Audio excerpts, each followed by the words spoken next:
നമസ്കാരം. മാസ്റ്ററിംഗ് എഡ്യൂടെക്കിലേക്ക് എല്ലാവർക്കും സ്വാഗതം. നമ്മുടെ കഴിഞ്ഞ ക്ലാസ്സുകളിൽ നമ്മൾ ഇൻസേർട്ട് ടാബിനെ പറ്റിയിട്ടാണ് പറഞ്ഞത്. ഇൻസേർട്ട് ടാബിലെ പേജസ്, ടേബിള്, ഇല്ലുസ്ട്രേഷൻസ്, ലിങ്ക് വരെ നമ്മൾ പറഞ്ഞു. ഇനി നമുക്ക് പറയാനുള്ളത് ഹെഡർ ആൻഡ് ഫൂട്ടർ എന്ന് പറയുന്ന ഗ്രൂപ്പാണ്. അപ്പം ഈ ഹെഡർ ആൻഡ് ഫൂട്ടറിൽ വരുന്ന ഓപ്ഷൻസ് എന്ന് പറഞ്ഞാൽ ഹെഡർ ഉണ്ട്, ഫൂട്ടർ ഉണ്ട്, അതുപോലെ തന്നെ പേജ് നമ്പർ ഉണ്ട്. അപ്പം ഹെഡർ എന്താണെന്ന് നമുക്ക് നോക്കാം. ഹെഡർ എന്ന് പറഞ്ഞാൽ it is a text added to the top margin of every page. അതായത് എല്ലാ പേജിൻ്റെയും ടോപ്പ് മാർജിനിൽ നമുക്ക് ഏതെങ്കിലും ടെക്സ്റ്റോ ഇമേജോ ഒക്കെ നമുക്ക് ആഡ് ചെയ്യണമെങ്കിൽ നമ്മൾ ഏത് യൂസ് ചെയ്യണം? ഹെഡർ യൂസ് ചെയ്യണം. അപ്പോൾ ഹെഡർ യൂസ് ചെയ്താൽ ഒരു പേജിൽ നമ്മൾ കൊടുത്താൽ മതി, പിന്നെ തുടർന്ന് വരുന്ന എല്ലാ പേജിൻ്റെയും ടോപ്പ് മാർജിനിൽ അത് ഓട്ടോമാറ്റിക്കലി ആഡ് ആകും. അപ്പം എങ്ങനെയാണ് ഹെഡർ ഇൻസേർട്ട് ചെയ്യുന്നതെന്ന് നമുക്കൊന്ന് നോക്കാം. അപ്പം ഞാൻ ഈ ഒരു പേജ്, ഒരു ബ്ലാങ്ക് ആയിട്ടുള്ള ഒരു പേജ് എടുത്തിട്ടുണ്ട്. ഇതിലൊന്നും ആഡ് ചെയ്തിട്ടില്ല. ഇനി നമ്മൾ ഇൻസേർട്ട് ടാബിനകത്ത് ഹെഡർ എടുക്കുകയാണ്. ഹെഡറിൽ ഈ ആരോയിൽ ക്ലിക്ക് ചെയ്യുമ്പോൾ പല രീതിയിലുള്ള ഹെഡേഴ്സ് നമുക്ക് കിട്ടും. കണ്ടോ, ഇവിടെ ടെക്സ്റ്റ് മാത്രം കൊടുക്കാം, ഇവിടെ 3 രീതിയിലുള്ള ടെക്സ്റ്റ് കൊടുക്കാം, ഇതാണെന്നുണ്ടെങ്കിൽ ഒരു ലൈനും ടെക്സ്റ്റും കൊടുക്കാം. അപ്പം ഞാൻ ഇത് ജസ്റ്റ് ഇതൊന്ന് ഇൻസേർട്ട് ചെയ്യുകയാണ്. ഇതിൽ ക്ലിക്ക് ചെയ്തു. ക്ലിക്ക് ചെയ്തപ്പോൾ കണ്ടോ, ഇവിടെ ഹെഡർ വന്നു. ഹെഡർ എന്ന് പറഞ്ഞാൽ ടോപ്പ് മാർജിനിലാണ് വന്നിരിക്കുന്നത്. താഴോട്ട് പോയാൽ ഒന്നുമില്ല. അപ്പൊ നോക്കിയേ, ഇവിടെ നമുക്ക് എന്ത് ചെയ്ത് കൊടുക്കാം? ഒരു ഡോക്യുമെന്റിന്റെ ടൈറ്റിലോ അല്ലെങ്കിൽ നമ്മളെ ഓർഗനൈസേഷന്റെ ഏതെങ്കിലും ബുക്കാണെങ്കിൽ അതിന്റെ ടൈറ്റിൽ, അങ്ങനെ എന്ത് ടൈറ്റിലാണോ നമുക്ക് കൊടുക്കേണ്ടത് അത് നമുക്ക് ഇവിടെ ടൈപ്പ് ചെയ്ത് കൊടുക്കാം. അപ്പം ഞാൻ ജസ്റ്റ് ഒരു ടെക്സ്റ്റ് ഇവിടെ ടൈപ്പ് ചെയ്ത് കൊടുക്കുകയാണ്. ഞാൻ ടൈപ്പ് ചെയ്ത് കൊടുത്തു. ഇനി ശ്രദ്ധിക്കേണ്ട കാര്യം, ഈ ഹെഡറും ഫൂട്ടറും ആക്റ്റീവ് ആയിരിക്കുന്ന സമയത്ത് നമ്മുടെ ഡോക്യുമെന്റ് ആക്റ്റീവ് ആകില്ല. ഡോക്യുമെന്റ് ആക്റ്റീവ് ആകുന്ന സമയത്ത് ഹെഡറും ഫൂട്ടറും ആക്റ്റീവ് ആകില്ല. ഇപ്പം നോക്കിയേ, ഇവിടെ മാത്രമേ ടൈപ്പ് ചെയ്യാൻ പറ്റൂ. നമ്മൾ ഇനി ഡോക്യുമെന്റ് ടൈപ്പ് ചെയ്യണമെങ്കിൽ ഇവിടെ ഡബിൾ ക്ലിക്ക് ചെയ്താൽ മാത്രമേ നമ്മുടെ ഡോക്യുമെന്റ് ആക്റ്റീവ് ആവൂ. കണ്ടോ, ഇനിയേ നമുക്ക് ഇവിടെ ടൈപ്പ് ചെയ്യാൻ പറ്റത്തുള്ളൂ. ഇപ്പൊ ഹെഡറിൽ നമുക്ക് ടൈപ്പ് ചെയ്യാൻ പറ്റുമെന്ന് ചോദിച്ചാൽ ഹെഡറിൽ ടൈപ്പ് ചെയ്യാൻ പറ്റില്ല. അപ്പോൾ ഇങ്ങനെ നോക്കിയേ, ഇനി ഞാൻ എൻ്റർ അടിച്ച് പോവുകയാണ്. എൻ്റർ അടിച്ച് നമ്മൾ അടുത്ത പേജിൽ പോയി കഴിയുമ്പോൾ ഈ ഹെഡർ കണ്ടോ, ഇപ്പൊ അടുത്ത പേജ് എത്തി. അടുത്ത പേജ് എത്തിയപ്പോൾ ഞാൻ ഹെഡർ വീണ്ടും എന്ത് ചെയ്തില്ല? ഇൻസേർട്ട് ചെയ്തില്ല. അത് ഓട്ടോമാറ്റിക്കലി അവിടെ വന്നു. അപ്പൊ നമ്മൾ ഓരോ പേജ് കഴിയും തോറും ഈ ഹെഡർ ഓട്ടോമാറ്റിക്കലി ഇവിടെ ഇൻസേർട്ട് ആകും. എല്ലാ പേജിന്റെയും ടോപ്പിൽ ഇതുപോലെ ഏതെങ്കിലും ടെക്സ്റ്റ് വരണമെങ്കിൽ നമ്മൾ ഹെഡറിനകത്താണ് ഇൻസേർട്ട് ചെയ്യുന്നത്. അപ്പോൾ ഹെഡർ വേണ്ടാന്നുണ്ടെങ്കിൽ നമുക്ക് ക്ലോസ് ചെയ്യാം. ഇനി നോക്കിയേ, ഹെഡറിൽ ഈ ടെക്സ്റ്റ് ചേഞ്ച് ചെയ്യണമെങ്കിൽ നമ്മൾ എന്ത് ചെയ്യണം? ഹെഡറിൽ വെച്ച് ഡബിൾ ക്ലിക്ക് ചെയ്താൽ ഹെഡർ ആക്റ്റീവ് ആകും. എന്ത് ചെയ്യാം? നമുക്കിവിടെ ടെക്സ്റ്റിൽ എന്തെങ്കിലും ചേഞ്ചസ് വേണമെങ്കിൽ വരുത്താം. ഇനി ഹെഡർ വേണ്ടാന്നുണ്ടെങ്കിൽ നമുക്ക് എന്ത് ചെയ്യാം? ഇവിടെ കണ്ടോ, ക്ലോസ് ഹെഡർ ഓപ്ഷൻ ഉണ്ട്. ഇത് കൊടുത്തിട്ട് നമുക്ക് എന്ത് ചെയ്യാം? ഹെഡർ ക്ലോസ് ചെയ്യാം. അപ്പോൾ ഇപ്പം എന്ത് ചെയ്യും? നമ്മൾ അവിടെ ഹെഡർ ക്ലോസ് ചെയ്ത് കഴിയുമ്പോൾ നമ്മുടെ ഡോക്യുമെന്റ് ആയിരിക്കും ആക്റ്റീവ് ആകുന്നത്. കണ്ടോ, ഇനി നമുക്ക് എന്ത് ചെയ്യാം? നമ്മുടെ ഡോക്യുമെന്റിൽ ടൈപ്പ് ചെയ്യാം. അപ്പോൾ എല്ലാ പേജിൻ്റെയും ടോപ്പ് മാർജിനിൽ ഏതെങ്കിലും ടെക്സ്റ്റ് ആഡ് ചെയ്യാൻ വേണ്ടിയിട്ട് യൂസ് ചെയ്യുന്നത് ഏതാണെന്ന് ചോദിച്ചാൽ ഏതാണ് യൂസ് ചെയ്യുന്നത്? ഹെഡർ ആണ് യൂസ് ചെയ്യുന്നത്. അപ്പോൾ ഇതിൻ്റെ നേരെ ഓപ്പോസിറ്റ് എന്താ? ഇത് ടോപ്പ് മാർജിൻ ആണെങ്കിൽ ബോട്ടം മാർജിനിൽ ഏതെങ്കിലും ടെക്സ്റ്റ് ആഡ് ചെയ്യാനാണ് നമ്മൾ ഫൂട്ടർ യൂസ് ചെയ്യുന്നത്. നോക്കിയേ, ഇതാണ് നമ്മുടെ പേജിന്റെ ബോട്ടം മാർജിൻ. കണ്ടോ, ഇവിടെയാണ് ബോട്ടം വരുന്നത്. ഇവിടെ എന്തെങ്കിലും ടെക്സ്റ്റ് ഇപ്പോൾ ഉണ്ടോ?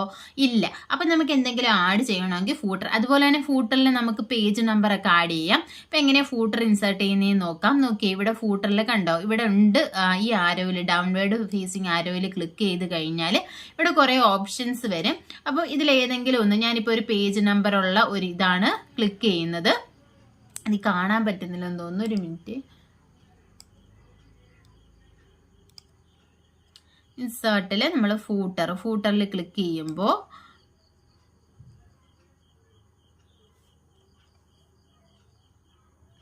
കണ്ടോ, ഇതുപോലെ ഓപ്ഷൻസ് വരും. ഇപ്പൊ ഇവിടെ ഏതാ വേണ്ടത് എന്നുള്ളെങ്കിൽ നമ്മൾ ഏത് ഓപ്ഷനാണ് വേണ്ടതെന്ന് വെച്ചാൽ ആ ഓപ്ഷനിൽ നമ്മൾ ക്ലിക്ക് ചെയ്യുക. അപ്പൊ ഞാൻ ഇതിനകത്താണ് ഇപ്പൊ ക്ലിക്ക് ചെയ്യുന്നത്.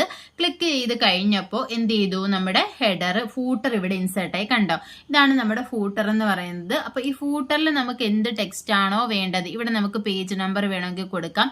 അതുപോലെ തന്നെ ഈ സൈഡിൽ നമുക്ക് ടൈപ്പ് ടെക്സ്റ്റ് എന്ന് പറയുന്ന ഓപ്ഷൻ ഉണ്ട്. ഇവിടെ നമുക്ക് ഫൂട്ടറിൽ വേണ്ട ടെക്സ്റ്റ് ടൈപ്പ് ചെയ്ത് കൊടുക്കുക. പേജ് നമ്പർ വേണമെങ്കിൽ നമുക്ക് ഇവിടെ പേജ് നമ്പർ കൊടുക്കാം. ഇത് ഡിലീറ്റ് ചെയ്തിട്ട് നമുക്ക് പേജ് നമ്പർ ഇൻസേർട്ട് ചെയ്യാം. ഞാൻ പേജ് 1 എന്ന് കൊടുത്തു. അപ്പം നോക്കി, ഇങ്ങനെ നമുക്ക് ഫൂട്ടറിൽ വേണ്ട ടെക്സ്റ്റ് നമുക്ക് ആഡ് ചെയ്യാം. അപ്പോൾ അടുത്ത പേജിൽ പോകുമ്പോൾ ഫൂട്ടർ എന്ത് ചെയ്യും? വീണ്ടും അവിടെ വരും. അപ്പോൾ ഇങ്ങനെയാണ് നമ്മൾ ഹെഡർ ആൻഡ് ഫൂട്ടർ ഇൻസേർട്ട് ചെയ്യുന്നത്.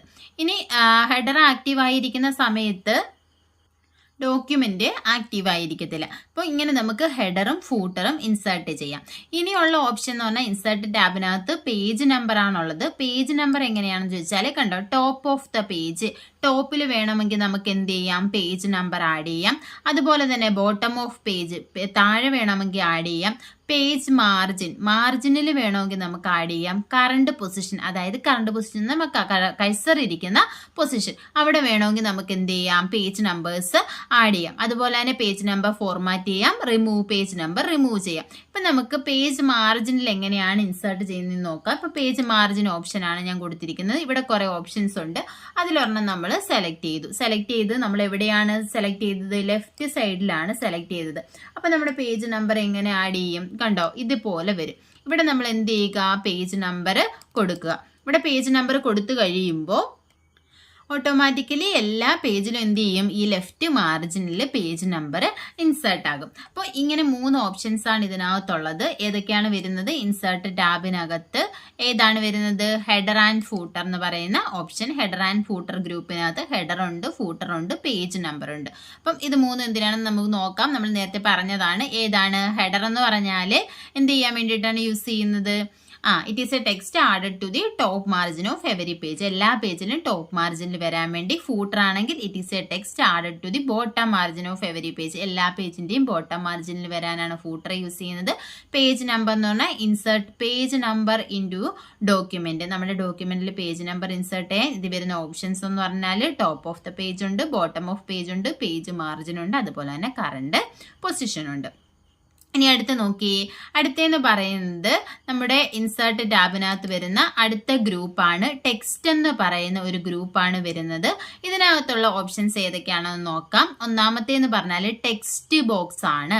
ടെക്സ്റ്റ് ബോക്സ് എന്ന് പറഞ്ഞാൽ it is a movable and resizable container for text or graphics. അതായത് ടെക്സ്റ്റിനെയോ ഗ്രാഫിക്സിനെയോ ഒക്കെ നമുക്ക് ഇൻസേർട്ട് ചെയ്യാൻ പറ്റുന്ന മൂവബിളും റീസൈസബിളും, അതായത് നമുക്ക് മൂവ് ചെയ്യാം, അതുപോലെ തന്നെ അതിന്റെ സൈസ് കൂട്ടുകയും കുറയ്ക്കുകയൊക്കെ ചെയ്യാം. അപ്പോൾ ടെക്സ്റ്റിനെയും ഗ്രാഫിക്സിനെയും ഒക്കെ ഉൾക്കൊള്ളാൻ കഴിയുന്ന, മൂവ് ചെയ്യാനും റീസൈസ് ചെയ്യാനും പറ്റുന്ന ഒരു കണ്ടെയ്നർ ആണ് ടെക്സ്റ്റ് ബോക്സ് എന്ന് പറയുന്നത്. എക്സാമിന് ഇത് ചോദിച്ചിട്ടുണ്ട്. ഇപ്പൊ എങ്ങനെയാണ് ടെക്സ്റ്റ് ബോക്സ് ഇൻസേർട്ട് ചെയ്യുന്നതെന്ന് നമുക്കൊന്ന് നോക്കാം. ഞാൻ ഈ ഡോക്യുമെന്റ് എടുത്തു. നമ്മുടെ ഡോക്യുമെന്റ് എടുത്തിട്ട് അതിനകത്ത് ഇൻസേർട്ടിൽ ടെക്സ്റ്റ് ബോക്സിൽ ക്ലിക്ക് ചെയ്യുക. ക്ലിക്ക് ചെയ്ത് കഴിയുമ്പോൾ കണ്ടോ, ഡ്രോ ടെക്സ്റ്റ് ബോക്സ്, നമുക്ക് എവിടാ വേണ്ടതെന്ന് വെച്ചാൽ അവിടെ നമുക്ക് എന്ത് ചെയ്യാം, ടെക്സ്റ്റ് ബോക്സ് ഡ്രോ ചെയ്യാം. അല്ലാതെയും ടെക്സ്റ്റ് ബോക്സ് ഇൻസേർട്ട് ആവും. അപ്പം ഞാൻ നോക്കി ഇവിടെ ടെക്സ്റ്റ് ബോക്സ് ഡ്രോ ചെയ്തു. ഇവിടെ നമുക്ക് എന്ത് ചെയ്യാം, വേണ്ട ടെക്സ്റ്റ് ടൈപ്പ് ചെയ്ത് കൊടുക്കാം. ഇനി നോക്കിയേ, ഇതിനെ നമുക്ക് എന്ത് ചെയ്യാം, മൂവ് ചെയ്യാം. കണ്ടോ, ഇങ്ങനെ മൂവ് ചെയ്ത് കൊണ്ടുപോകാം. മറ്റേ നമ്മൾ പറഞ്ഞു ഹെഡറിന്റെ പ്ലേസിലൊന്നും നമുക്ക് എന്ത് ചെയ്യാൻ പറ്റത്തില്ല, ആ ഉള്ള ടൈപ്പ് ചെയ്യാൻ പറ്റുന്നിടത്ത് മാത്രമേ എന്ത് ചെയ്യൂ, ടെക്സ്റ്റ് ടൈപ്പ് ചെയ്യാൻ പറ്റൂ. പക്ഷേ ഇതെന്താണ്, ടെക്സ്റ്റ് ബോക്സ് ആണ്. ഇതിനെ എവിടെ വേണേലും നമുക്ക് കൊണ്ടുവെക്കാം. ഇപ്പം നമുക്ക് ഡേറ്റ് ഒക്കെ ഒരു ഫിക്സഡ് പൊസിഷനിൽ കൊടുക്കണമെന്നുണ്ടെങ്കിൽ നമുക്ക് എന്ത് ചെയ്യാം, ടെക്സ്റ്റ് ബോക്സ് യൂസ് ചെയ്യാം. മറ്റേ നമ്മൾ ഏത് ലൈനാണോ ആ ലൈനിൽ മാത്രമേ നമുക്ക് ടൈപ്പ് ചെയ്യാൻ പറ്റൂ. ഇപ്പം ഇതിൻ്റെ ഇടയിൽ എവിടെയെങ്കിലും നമുക്ക് ഇതിനെ കൊണ്ടുവെക്കണം എന്നുണ്ടെങ്കിൽ നമുക്ക് എന്ത് ചെയ്യാം, ടെക്സ്റ്റ് ബോക്സ് യൂസ് ചെയ്തിട്ട് കൊണ്ടുവെക്കാം. അപ്പോൾ ഇതിനെ നമുക്ക് എന്ത് ചെയ്യാം, ഇതുപോലെ മൂവ് ചെയ്യാം, അതുപോലെ തന്നെ ഇതിനെ റീസൈസ് ചെയ്യാം, ഇതിൻ്റെ സൈസ് കൂട്ടുകയും കുറയ്ക്കുകയൊക്കെ ചെയ്യാം. അപ്പം movable and resizable container for text and graphics, ഗ്രാഫിക്സിനെയും നമുക്ക് ഇതിനകത്ത് എന്ത് ചെയ്യാം, ഇൻസേർട്ട് ചെയ്യാം. അപ്പം അതിനെയാണ് ടെക്സ്റ്റ് ബോക്സ് എന്ന് പറയുന്നത്. അപ്പോൾ ഒന്നാമത്തെ ഓപ്ഷൻ നമ്മൾ പറഞ്ഞു. അടുത്തേന്ന് പറഞ്ഞാൽ വേർഡ് ആർട്ടാണ്. വേർഡ് ആർട്ട് എന്ന് പറഞ്ഞാൽ used to make attractive text, നല്ല അട്രാക്റ്റീവ് ടെക്സ്റ്റ് ഇൻസേർട്ട് ചെയ്യാൻ വേണ്ടിയിട്ടാണ് നമ്മൾ വേർഡ് ആർട്ട് യൂസ് ചെയ്യുന്നത്. അപ്പം നോക്കി എങ്ങനെയാണ് വേർഡ് ആർട്ട് ഇൻസേർട്ട് ചെയ്യുന്നതെന്ന് നമുക്ക് നോക്കാം. ഇപ്പം ഇൻസേർട്ട് ടാബിനകത്ത് വേർഡ് ആർട്ടിൽ ക്ലിക്ക് ചെയ്യുക. വേർഡ് ആർട്ടിൽ ക്ലിക്ക് ചെയ്യുമ്പോൾ കണ്ടോ, ഇതുപോലെ കുറച്ച് ഓപ്ഷൻസ് നിങ്ങൾക്ക് കാണാൻ സാധിക്കും. ഇതുപോലെ പല അട്രാക്റ്റീവ് ആയിട്ടുള്ള വേർഡുകളും കാണാൻ പറ്റും. അപ്പോൾ ഇതിൽ ഏതാണോ നമുക്ക് വേണ്ടത്, ഇപ്പം ഞാൻ ഈ ഒരെണ്ണത്തിൽ ക്ലിക്ക് ചെയ്യുകയാണ്. ക്ലിക്ക് ചെയ്ത് കഴിയുമ്പോൾ ഇവിടെ കണ്ടോ, ആഡ് ടെക്സ്റ്റ്, എഡിറ്റ് വേർഡ്. ഇവിടെ നമുക്ക് എന്ത് ചെയ്യാം, ഒരു ടെക്സ്റ്റ് ആഡ് ചെയ്യാൻ പറയും. ഇപ്പം ഞാനിവിടെ ഹായ് എന്ന് കൊടുത്തു. ഹായ് എന്ന് കൊടുത്തു കഴിഞ്ഞിട്ട് ഇവിടെ നമുക്ക് ഇൻസേർട്ട് ചെയ്യാനുള്ള ഓക്കെ കൊടുക്കുക. ഓക്കെ എന്ന് പറയുന്ന ഈ ഒരു ബട്ടണിൽ ക്ലിക്ക് ചെയ്യുക. ക്ലിക്ക് ചെയ്ത് കഴിയുമ്പോൾ ആ ഒരു നമ്മൾ ഏത് ടെക്സ്റ്റ് ആണോ യൂസ് ചെയ്ത്, ഇപ്പൊ നമ്മൾ ഈ കൊടുത്ത ടെക്സ്റ്റ് ഈ ടെക്സ്റ്റ് ബോക്സിനകത്തുള്ളതായതുകൊണ്ട് ടെക്സ്റ്റ് ബോക്സിനകത്താണ് വന്നേക്കുന്നത്. അപ്പൊ ഇതിനെ നമുക്ക് എന്ത് ചെയ്യാം, റീസൈസ് ചെയ്യാം, നമുക്ക് സൈസ് കൂട്ടുകയും കുറയ്ക്കുകയൊക്കെ ചെയ്യാം. അപ്പൊ അതിൽ നിന്ന് ഏത് അട്രാക്റ്റീവ് ടെക്സ്റ്റ് ആണോ നമ്മൾ എടുത്തിരിക്കുന്നത് ആ ഒരു രീതിയിലുള്ള ടെക്സ്റ്റ് ആയിരിക്കും ഇൻസേർട്ട് ചെയ്യുന്നത്. അപ്പോൾ അട്രാക്റ്റീവ് ടെക്സ്റ്റിനെ ഇൻസേർട്ട് ചെയ്യാൻ വേണ്ടിയിട്ടാണ് ഏത് യൂസ് ചെയ്യുന്നത്? വേർഡ് ആർട്ട് യൂസ് ചെയ്യുന്നത്. ഇനി അടുത്ത ഓപ്ഷൻ എന്ന് പറഞ്ഞാൽ ഡ്രോപ്പ് ക്യാപ്പ് ആണ്. ഡ്രോപ്പ് ക്യാപ്പ് എന്ന് പറഞ്ഞാൽ it is A larger letter that begins A paragraph and dropped through several lines. ഇപ്പം നിങ്ങൾ ന്യൂസ് പേപ്പേഴ്സ് ഒക്കെ കണ്ടിട്ടുണ്ടായിരിക്കും. അപ്പം ന്യൂസ് പേപ്പറിലൊക്കെ നമ്മൾ ഓരോ ന്യൂസ് എഴുതുമ്പോൾ അതിൻ്റെ ഓരോ ന്യൂസും തുടങ്ങുന്ന സമയത്ത് അതെന്തായിരിക്കും? ഒരു ലാർജ് ലെറ്ററിലായിരിക്കും അത് തുടങ്ങുന്നത്, ആരംഭിക്കുന്നത്. അപ്പോൾ അങ്ങനെ നമുക്ക് എഴുതാൻ വേണ്ടിയിട്ടാണ് ഡ്രോപ്പ് ക്യാപ്പ് യൂസ് ചെയ്യുന്നത്. അപ്പോൾ ഡ്രോപ്പ് ക്യാപ്പ് എന്ന് പറഞ്ഞാൽ നമ്മളിവിടെ പറഞ്ഞു എന്താ? Drop through several lines, A larger letter begins A paragraph. ഒരു പാരഗ്രാഫ് തുടങ്ങുന്നത് എങ്ങനെയായിരിക്കും? ഒരു ലാർജർ ലെറ്ററിൽ, വലിയ ലെറ്ററിലായിരിക്കും ഒരു പാരഗ്രാഫ് തുടങ്ങുന്നത്. അതെങ്കിലും താഴോട്ടുള്ള ലൈൻസിലെല്ലാം ഡ്രോപ്പ് ചെയ്ത് പോകും. അങ്ങനെയുള്ളതാണ് ഡ്രോപ്പ് ക്യാപ്പ് എന്ന് പറയുന്നത്. അപ്പോൾ എങ്ങനെയാണ് ഡ്രോപ്പ് ക്യാപ്പ് കൊടുക്കുന്നതെന്ന് നമുക്ക് നോക്കാം. അപ്പം ഞാൻ ഇവിടെ ഒരു 5-6 ലൈനുള്ള ഒരു പാരഗ്രാഫ് എഴുതിയിട്ടുണ്ടെന്ന് വിചാരിക്കുക. അപ്പം ഇതിനകത്ത് നമ്മൾ എന്താ ചെയ്യുന്നത് വെച്ചാൽ ഇൻസേർട്ട് ടാബിൽ ക്ലിക്ക് ചെയ്യുക. നമ്മൾ ഇത് സെലക്ട് ചെയ്യുക. ഈ ഒരു പാരഗ്രാഫ്, നമുക്ക് ഡ്രോപ്പ് ക്യാപ്പ് കൊടുക്കേണ്ട പാരഗ്രാഫ് സെലക്ട് ചെയ്യുക. സെലക്ട് ചെയ്തതിന് ശേഷം ഡ്രോപ്പ് ക്യാപ്പിൽ ക്ലിക്ക് ചെയ്യുക. ഈ ആരോയിൽ ക്ലിക്ക് ചെയ്യുമ്പോൾ ഇവിടെ കണ്ടോ, നണ്ണുണ്ട്, ഡ്രോപ്ഡ് ഉണ്ട്, ഇൻ മാർജിൻ ഉണ്ട്. അപ്പം ഇവിടെ 2 ഓപ്ഷൻസ് ആണുള്ളത്, ഡ്രോപ്ഡും ഇൻ മാർജിനും. അപ്പം ഡ്രോപ്പ് ക്യാപ്പിലുള്ള 2 ഓപ്ഷൻസ് ആണ് ഡ്രോപ്ഡും ഇൻ മാർജിനും. അതുപോലെ തന്നെ ഇൻ മാർജിൻ എന്ന് പറഞ്ഞാൽ ആ ഫസ്റ്റ് ലെറ്റർ മാർജിനിലായിരിക്കും പോകുന്നത്.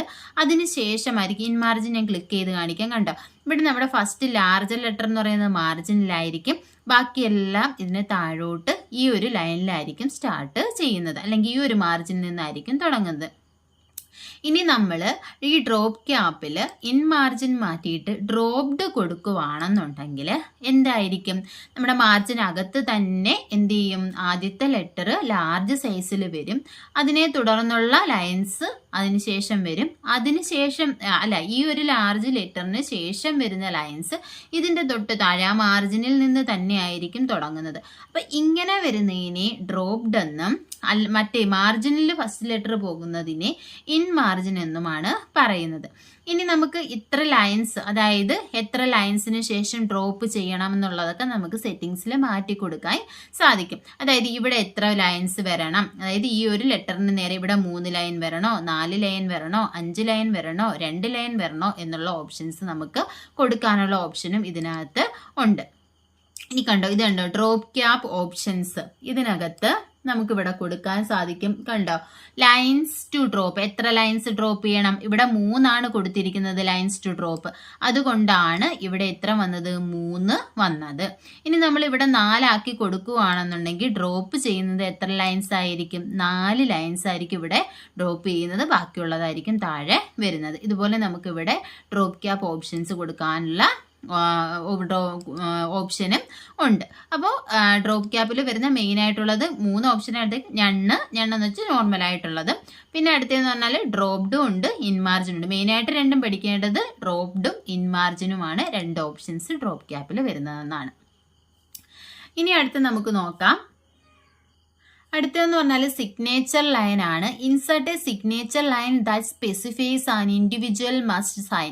അതായത് നമുക്ക് എന്ത് ചെയ്യാം, ഒരാൾ സൈൻ ചെയ്തിരിക്കേണ്ടതാണെന്നുണ്ടെങ്കിൽ എവിടെയാണ് സൈൻ ചെയ്യേണ്ടത് എന്നുള്ളത് നമുക്ക് മാർക്ക് ചെയ്യാം. അപ്പം നമ്മൾ ഡോക്യുമെന്റ് ക്രിയേറ്റ് ചെയ്യുന്ന സമയത്ത് തന്നെ ഒരു സൈൻ ചെയ്യേണ്ട പൊസിഷൻ മാർക്ക് ചെയ്യാൻ വേണ്ടിയിട്ടാണ് നമ്മൾ സിഗ്നേച്ചർ ലൈൻ യൂസ് ചെയ്യുന്നത്. അപ്പം എങ്ങനെയാണ് സിഗ്നേച്ചർ ലൈൻ ഇൻസേർട്ട് ചെയ്യുന്നതെന്ന് നോക്കാം. സിഗ്നേച്ചർ ലൈൻ ഇൻസേർട്ട് ചെയ്യാൻ വേണ്ടിയിട്ട് നമ്മൾ ഇൻസേർട്ട് ടാബിനകത്ത് ടെക്സ്റ്റിനകത്ത് തന്നെ ഇവിടെ സിഗ്നേച്ചർ ലൈൻ എന്ന് പറയുന്ന ഒരു ഓപ്ഷൻ ഉണ്ട്. കണ്ടോ, ഇവിടെ നമ്മൾ സിഗ്നേച്ചർ ലൈനിൽ ക്ലിക്ക് ചെയ്യുക. ക്ലിക്ക് ചെയ്ത് കഴിയുമ്പോൾ നമുക്കൊരു ഡയലോഗ് ബോക്സ് വരും. ഇവിടെ കണ്ടോ, സജസ്റ്റഡ് സൈനർ, അതായത് ഒരു എക്സാമ്പിൾ അയാളുടെ പേരോ അങ്ങനെ എന്തെങ്കിലും കൊടുക്കണമെങ്കിൽ നമുക്ക് ഇവിടെ കൊടുക്കാം. അങ്ങനെ ഞാൻ ജസ്റ്റ് ഒരു പേര് പോലെ കൊടുത്തു. അതിനുശേഷം ടൈറ്റിൽ മാനേജറിനോ അങ്ങനെ വല്ലതും ഉണ്ടെന്നുണ്ടെങ്കിൽ ആ ടൈറ്റിൽ കൊടുക്കുക. ഇമെയിൽ അഡ്രസ്സ് വല്ലതും ഉണ്ടെങ്കിൽ അത് കൊടുക്കുക. അതിനുശേഷം എന്ത് കൊടുക്കുക, ഓക്കെ ബട്ടണിൽ ക്ലിക്ക് ചെയ്യുക. ക്ലിക്ക് ചെയ്ത് കഴിയുമ്പോൾ കണ്ടോ, ഇതേപോലെ വരും. ഇവിടെ നമ്മൾ എന്ത് ചെയ്യണം, സൈൻ ചെയ്യണം. അയാളുടെ നെയിം എന്താന്ന് കൊടുത്തിട്ടുണ്ട്, അതുപോലെ തന്നെ ടൈറ്റിൽ ഡെസിഗ്നേഷൻ എന്താന്ന് കൊടുത്തിട്ടുണ്ട്. ഇവിടെ നമ്മൾ എന്ത് ചെയ്യണം, മസ്റ്റ് ആയിട്ടും സൈൻ ചെയ്തിരിക്കണം. അപ്പം ഇങ്ങനെ ഒരു സിഗ്നേച്ചർ ലൈൻ നമ്മുടെ പേജിൽ ഇൻസേർട്ട് ചെയ്യാൻ വേണ്ടിയിട്ടാണ് ഈ സിഗ്നേച്ചർ ലൈൻ എന്ന് പറയുന്ന ഓപ്ഷൻ യൂസ് ചെയ്യുന്നത്. ഇനി അടുത്ത് നമുക്ക് പറയാനുള്ളത് ഡേറ്റ് ആൻഡ് ടൈം ആണ്. Insert the current date or time into the document. ഒരു ഡോക്യുമെന്റിൽ current date and time insert ചെയ്യാൻ വേണ്ടിയിട്ടാണ് ഏത് യൂസ് ചെയ്യുന്നത്? Date and time. കണ്ടോ, ഇവിടെയാണ് നമ്മുടെ ഡേറ്റ് ആൻഡ് ടൈം എന്ന് പറയുന്ന ഓപ്ഷൻ ഉള്ളത്. ഇവിടെ കണ്ടോ, നമുക്ക് അവൈലബിൾ ഫോർമാറ്റ്, പല രീതിയിലുള്ള നമ്മുടെ ഡേറ്റും ടൈമും പല രീതിയിലുള്ള ഫോർമാറ്റ് ഇവിടെ ഉണ്ട്. ഇതിൽ ഏത് ഫോർമാറ്റ് വേണം എന്നുള്ളത് നമ്മൾ എന്ത് ചെയ്യുക? സെലക്ട് ചെയ്യുക. അതിനുശേഷം നമ്മൾ ഓക്കെ കൊടുക്കുക. ഓക്കെ കൊടുത്തു കഴിയുമ്പോൾ ആ ഡേറ്റ് ആൻഡ് ടൈം ഇവിടെ ഇൻസേർട്ട് ആകും. ഇനി നമുക്ക് അടുത്ത് പറയാനുള്ളത് ഏതാണെന്ന് വെച്ചാൽ ഒബ്ജക്റ്റ് ആണ്. Insert and embedded object. ഒരു എംബഡഡ് ഒബ്ജക്റ്റിനെ നമ്മുടെ ഡോക്യുമെന്റിലേക്ക് ഇൻസേർട്ട് ചെയ്യാനാണ് ഒബ്ജക്റ്റ് എന്ന് പറയുന്ന ഓപ്ഷൻ യൂസ് ചെയ്യുന്നത്. ഇപ്പോൾ ഫോട്ടോഷോപ്പിലോ വേറെ എന്തെങ്കിലും ഡോക്യുമെന്റ്സിലോ ഒക്കെ ഉള്ള ഒബ്ജക്റ്റിനെ നമ്മുടെ ഡോക്യുമെന്റിൽ കൊണ്ടുവരാൻ വേണ്ടിയിട്ടാണ് ഈ ഒരു ഓപ്ഷൻ യൂസ് ചെയ്യുന്നത്. ഇനി അടുത്ത നമുക്ക് പഠിക്കാനുള്ളത് സിംബൽസ് ആണ്. സിംബൽസിനകത്ത് വരുന്ന 2 ഓപ്ഷൻസ് എന്ന് പറയുന്നത് ഇക്വേഷൻസും സിംബലുമാണ്. അപ്പോൾ മാത്തമാറ്റിക്കൽ ഇക്വേഷൻസിനെയൊക്കെ ഇൻസേർട്ട് ചെയ്യാൻ വേണ്ടിയിട്ടാണ് നമ്മുടെ ഇക്വേഷൻ എന്ന് പറയുന്ന ഓപ്ഷൻ യൂസ് ചെയ്യുന്നത്. ഇനി സിംബൽസ് ആണെങ്കിൽ നമ്മുടെ കീബോർഡിൽ ഇല്ലാത്ത സിംബൽസ് ഏതെങ്കിലും നമുക്ക് ഡോക്യുമെന്റിൽ ഇൻസേർട്ട് ചെയ്യണമെങ്കിൽ സിംബൽസ് എന്ന് പറയുന്ന ഓപ്ഷൻ യൂസ് ചെയ്യാം. അപ്പൊ എങ്ങനെയാണ് മാത്തമാറ്റിക്കൽ ഇക്വേഷൻസ് നമുക്ക് ഇതിൽ കൊണ്ടുവരുന്നതെന്ന് നോക്കാം. നോക്കിയേ, ഇവിടെ ഇക്വേഷൻ ഉണ്ട്. ഈ ആരോയിൽ ക്ലിക്ക് ചെയ്യുമ്പോൾ തന്നെ പല കണ്ടോ, ഏരിയ ഓഫ് സർക്കിൾ എന്നൊക്കെ പറഞ്ഞ് പല രീതിയിലുള്ള ഇക്വേഷൻ ഉണ്ട്. നമുക്ക് വേണമെങ്കിൽ എന്ത് ചെയ്യാം? ഇത് ക്ലിക്ക് ചെയ്യുക. ഞാനത് ക്ലിക്ക് ചെയ്തപ്പോൾ ആ ഒരു ഇക്വേഷൻ ഇവിടെ ഇൻസേർട്ടായി. ഇനി ഇതിനകത്ത് വേണമെങ്കിൽ നമുക്ക് വേണ്ട ചേഞ്ചസ് ഒക്കെ വരുത്താം. ഇനി അതുപോലെ തന്നെ ഇൻസേർട്ടിലുള്ളത് സിംബൽസ് ആണ്. സിംബൽസ് എന്ന് പറയുമ്പോൾ നമ്മൾ ഈ ആരോയിൽ ക്ലിക്ക് ചെയ്യുമ്പോൾ കണ്ടോ, പൈ, റൂട്ട്, അതുപോലെയൊക്കെയുള്ള പല രീതിയിലുള്ള സിംബൽസ് ഉണ്ട്. അപ്പം ഇതിലേതെങ്കിലും വേണമെന്നുണ്ടെങ്കിൽ നമുക്ക് എന്ത് ചെയ്യാം? അതിൽ ക്ലിക്ക് ചെയ്തിട്ട് ഇൻസേർട്ട് ചെയ്യാം. അതുപോലെ തന്നെ നമുക്ക് മോർ സിംബൽസ് എന്ന് പറയുന്ന ഒരു ഓപ്ഷൻ ഇവിടെ ഉണ്ട്.